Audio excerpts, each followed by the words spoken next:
एकनाथ शिंदेंनी मुख्यमंत्री पदाची शपथ घेतल्यापासूनच कल्याण डोंबिवली येथे भाजप आणि शिवसेना सतत आमने-सामने येत होते। कधी कोल्ड वॉर तर कधी थेट रस्त्यावरचा संघर्ष। गणपत गायकवाड विरुद्ध महेश गायकवाड यांच्यात सतत गेली काही दिवस खटके उडत होते। महेश गायकवाड यांच्या पाठीवरती श्रीकांत शिंदेंनी भक्कम थाप दिल्याने आणि शहराध्यक्ष पद मिळाल्यापासून महेश गायकवाड हे मतदारसंघात आक्रमक झाले होते। गणपत गायकवाड आणि महेश गायकवाड यांच्यात असणारा पूर्ववैमनस्यला आता राजकारणाची जोड लाभली। दोघेही एकमेकांवरती सतत प्रहार करताना दिसत होते। पण आता या वादाचा परमोच्च बिंदू गाठला गेला आहे। तर झालं असं, उल्हासनगर पोलीस स्टेशनमध्येच आमदार गणपत गायकवाडांनी राहुल पाटील आणि महेश गायकवाडवरती 6 गोळ्या झाडल्या आणि महाराष्ट्राच्या राजकारणात एकच खळबळ उडवून दिली। भाजपचे महाराष्ट्रातील सर्वोच्च नेते देवेंद्र फडणवीसांकडे गृह विभाग असताना भाजपच्याच एका आमदाराने पोलीस चौकीतच गोळीबार केल्याने विरोधकांकडून जोरदार टीका केली जात आहे। एका जमिनीच्या वादातून हा सर्व प्रकार घडल्याची प्राथमिक माहिती असली तरी या घटनेला संपूर्ण राजकीय वळण आता प्राप्त झालं आहे।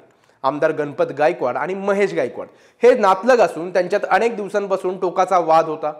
या वादावर तोडगा काढण्यासाठी आमदार गायकवाडांचा मुलगा आणि महेश हे हिल्लाईन पोलीस ठाण्यात गेले होते। तेथे त्यांच्यात चर्चा सुरू होती। त्यावेळी आमदार गायकवाड तेथे आले आणि महेश गायकवाड याच्या दिशेने 6 गोळ्या झाडल्या।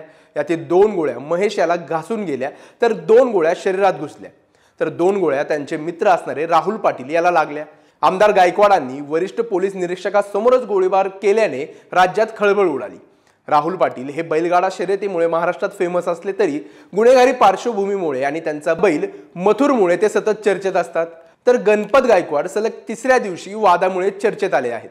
गणपत गायकवाड यांनी त्यांच्या कार्यकर्त्यांनी बुधवारी आणि गुरुवारी असे सलग 2 दिवस 2 ठिकाणी महिलांना मारहाण केली आहे। त्यातील एक व्हिडिओ व्हायरल झाला होता।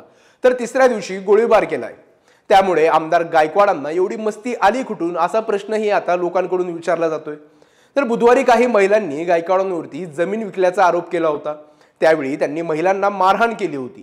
तसेच गुरुवारी पालिकेच्या सूचना नसतानाही एका शाळा परिसरात गायकवाडांनी रस्त्याच्या भूमिपूजनाचा प्रयत्न केल्याचंही सांगितलं जाते। त्यात विरोध केल्याने गायकवाडांनी नागरिकांनाही काही जागी बोलल्याचंही बोललं जाते। त्यानंतर शुक्रवारी शिंदे गटाच्या कल्याण शहर प्रमुख महेश गायकवाडांवरती गोळीबार केला।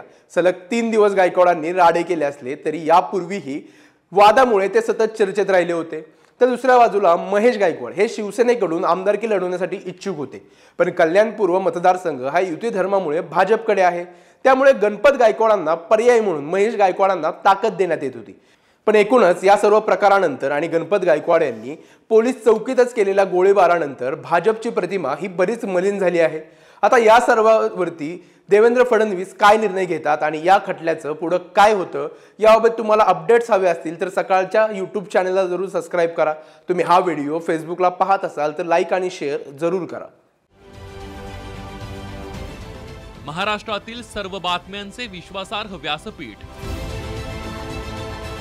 सकाळच्या सर्व सोशल मीडिया प्लॅटफॉर्मला लाईक, फॉलो आणि सबस्क्राइब करा।